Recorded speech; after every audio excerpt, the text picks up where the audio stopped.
months, so almost a year and a half is how long I want to leave you up there. But I'm going to try and talk you into it. I mean, for one thing, you get free room and board, so you don't have to pay the whole time that you're up there. No rent or mortgage, anything like that. That's a pretty good benefit, right? You also get free food. You can't choose which food you want. You can have as much of it as you want, any time that you want. Same thing with water. Those are pretty awesome benefits, right? Can I get different company? Well, I'm not sure about that. Probably not, actually. You're going to have to settle for what you've got. What else do you think they're going to need while they're in there? Bathroom. Bathroom? Well, that's what the slats and the crates are for. So just, fall right through there. Somebody else is going to take care of that, which is my whole point.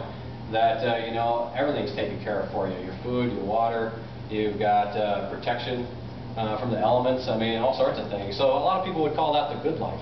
You know what I mean? So considering all those benefits, would you be willing to stay there for the next 17 months? Yeah, most people don't take the deal. I'm going to give you one thing though. I mean, what if let's just say that you are going to stay up there for the next 17 months. So let's say you did agree. After 9 months go by, 10 months go by, 11 months go by, minutes are feeling like hours and hours are feeling like days. How do you think you would start to feel about your cage mate? In addition to how you feel now. I already spent plenty enough time with him as it is. I don't think I want to stay with him for 17 months straight. Okay. Yeah. Well, it could end up really what they're referring to is always being stuck in each other's personal space.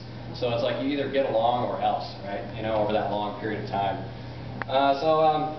Just like one more question for you. Can you show me how you would exercise? Like kind of, Yeah, really, it's kind of a trick question because, given your confines, even simple things like laying down and sleeping comfortably, stretching, would all become difficult tasks when you're in such a confined environment.